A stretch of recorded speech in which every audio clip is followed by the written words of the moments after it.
I would like those of you who are interested in this to do a Google search on the Skanderberg division of the SS, Hitler's murderers, who conducted wholesale campaigns of ethnic cleansing and genocide in Kosovo, killing Serbs in the Kosovo Metohija regions, who they massacred, burnt their homes. The survivors then were brutally driven out and expelled in a policy of ethnic cleansing and genocide.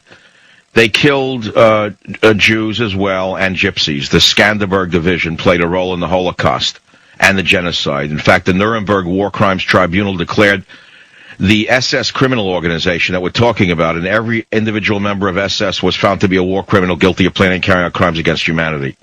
And who were these Kosovars in the 21st Waffen-Gebirgs Division, the Skanderberg, who committed the war crimes and the genocide against the Orthodox Serbian population of Kosovo? Well, look it up if you're interested. Callers, Bill, Los Angeles, welcome. What's on your mind? Michael, I'm so thankful for you bringing out this truth about Kosovo. As for Mike, the captive nations representative, I'm sure we'll see him representing Azteca someday when they try to create an independent nation here in the American Southwest. Now, as for Kosovo, in 1389, Michael, I'm sure you remember the Battle of Blackbird Field. The Serbs lost over 50,000 men in one day, and the Ottoman Turks took over that section of Europe for the next 7 centuries. I went and did a lot of homework about this Serbia situation, and I've learned and I've gotten to know a bunch of Serbs in the last 10 years, and I think you and me both see this. I didn't even know what Kosovo. But you know why the Serbs are being kicked around? They were kicked around in the World War I. They were kicked around in World War II. They were kicked around now by European Union and the folks in the Bush administration. Why is it that the Serbs are being picked on? Answer: because they can't defend themselves.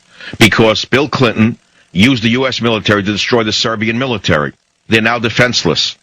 So I guess to the Democrat and to the Republican alike, at the end of the day, it's all about power, and might makes right. Actually, that's been the truth from the beginning of time. Michael, do you know that Tito encouraged Albanian immigration into Kosovo because he wanted... I do know that. I also know that the population of Kosovo was not dominant Muslim until Hitler came along. Hitler exterminated the Orthodox Christians, drove them out, put them in concentration camps, drove out the Jews, drove out the Gypsies, and Hitler drove in Nazis. He drove them in, and they happily put on the Nazi uniform in World War II. I know that as well. Today, many of them are radical Islamists. There's a connection between fascism of the Hitler kind and fascism of the Islamic kind. You know that, and I know that. Genocide in Satellite Croatia, 1941-45, by Edmund Paris. And I'm going to read you the first paragraph. The greatest genocide during World War II in proportion to a nation's population took place not in Nazi Germany, but in the Nazi-created puppet state of Croatia. There, in the years 41 to 45, some 750,000 Serbs, 60,000 Jews, and 26,000 Gypsies, men, women, and children, perished in a gigantic Holocaust. These are the figures used by most foreign authors, especially the Germans, who are in the best position to know. So, you can read these things and say, what does it have to do with me? Of course, it has nothing to do with you, other than the fact that those who do not know their history are condemned to repeat it. Read on to the Massacre page on page 80, where it says, the Ustashi exterminated 80% of Yugoslav Jews. 80% of Yugoslav Jews. And what amazes me is that Israel, during the bombing of Serbia, backed the Kosovars. I don't know if you know that. The Israelis had it all backwards as well. What do you think? They know everything?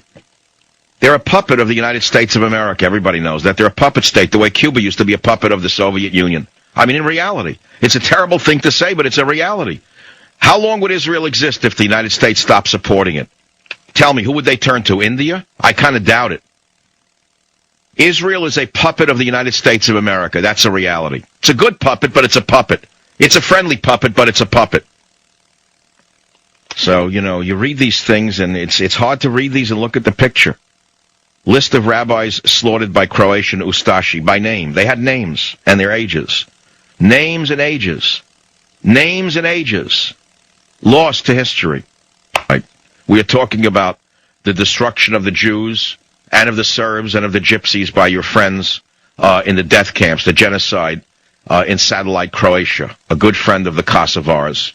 The Ustashi were the exterminators. They were the ones who gladly created SS divisions along with their friends in Albania and Kosovo. And this cannot be forgotten. I'm sorry. There is a monster. There is a monster is loose. How about another book, Between Serb and Albanian, A History of Kosovo by Miranda Vickers. Another book, page 92. An estimated 100,000 Serbs died on the grueling trek through Kosovo and Albania. That was in World War I when the Serbs were driven out of Kosovo by the European powers.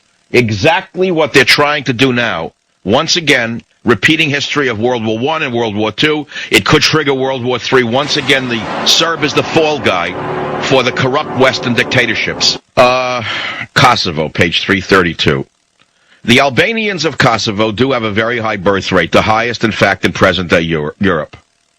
While the highest abortion rate is amongst Serbs. The reason the abortion rate is so high amongst Serbs is because they were emotionally crippled by Bill Clinton and the NATO gangsters. They destroyed their souls. The idea that Albanians breed as part of a political campaign, little lines like this pop out of the book.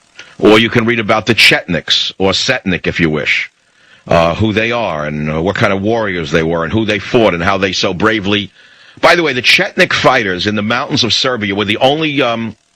revolution... Excuse me, let me go back. The Chetnik fighters in World War II in the mountains of Yugoslavia were the only fighters who stopped Hitler's crack SS brigades. The SS tank brigades could not beat the Chetniks in the mountains of Yugoslavia. You don't understand any of this. They also, the Serbs, rescued our down there men and returned them to the American Air Force. You don't know anything about that. You get that? Here's another little chapter. Historical evidence places the arrival of the Jews in Kosovo in the 15th century. Of course, you don't read anything about what was done to the Jews under the peaceful and peace-loving practitioners of the religion of peace. You know that in the 1930s, when the fascist party Zabor campaigned openly on an anti-Semitic platform, Chief Rabbi Alkaj was ejected from the Senate in 1938, and various legal restrictions on Jews were introduced in 39 and 40. You don't want to see any of this. It's a little uncomfortable for pigeons like Wolf Blitzer to actually spend 5 seconds reading about the history of the Kosovo he talks so much about. Again, why am I caring about this? I don't know any Serbs. I don't know any Albanians, and I don't know any Kosovars. I've never met any. I mean, I've covered this in 1998 when Clinton was bombing the bejesus out of the Serbian people, killing the children and the women, bombing old age homes, bombing train lines, bombing platforms, breaking down every bridge across the Danube River, a war crime that General Wesley Clark has still not been tried for. He orchestrated the bombing of every bridge across the Danube River. He destroyed ancient bridges and modern bridges alike. Wesley Clark should be dragged before the Hague for what he did.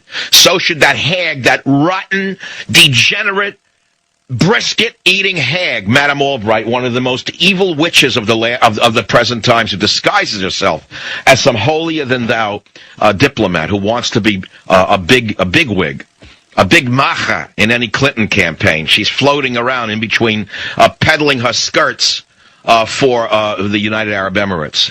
And on one hand, she's a foreign agent, a registered foreign agent, like the prostitute she is, and the next day she's appearing on Wolf Blitzer in the green room, pretending to be a sage diplomat. And again, the puppets in the media don't say to her, Madam Albright, didn't you oversee the bombing of Serbia? Aren't you ashamed that 2,000 innocent men, women, and children were killed because of what you did? And you see injustice in the world, and you got to react to it. And I don't care which way the injustice cuts. If there's injustice, there's injustice. And I can't sit here and say I'm happy to see a nation being stolen from another nation, or a piece of a nation stolen from a nation, and sit here and say it's okay to me. What is the point of being a commentator in the United States of America on a radio show if I don't tell you what I see to be the truth, and if I don't give you some of the historical reasons for my emotional outbursts from time to time on the savage nation? Yes, there's sometimes a reason to get emotional. Sometimes there's a great reason. Most of you hear the word Ottoman Empire, Ottoman Turkey. You don't know what the word Ottoman means. You think it's a hassock that you put your feet on. Norfolk, Virginia. John, you're on the Savage Nation. Michael, my head is going to explode over this. And it pains me to say this as an American, but what happened today at our embassy, we deserve that. We deserve that and worse for what we did to those people, and it kills me to say that. Yes, I actually felt the same way. And I, for the first time, agree with China and Russia on this.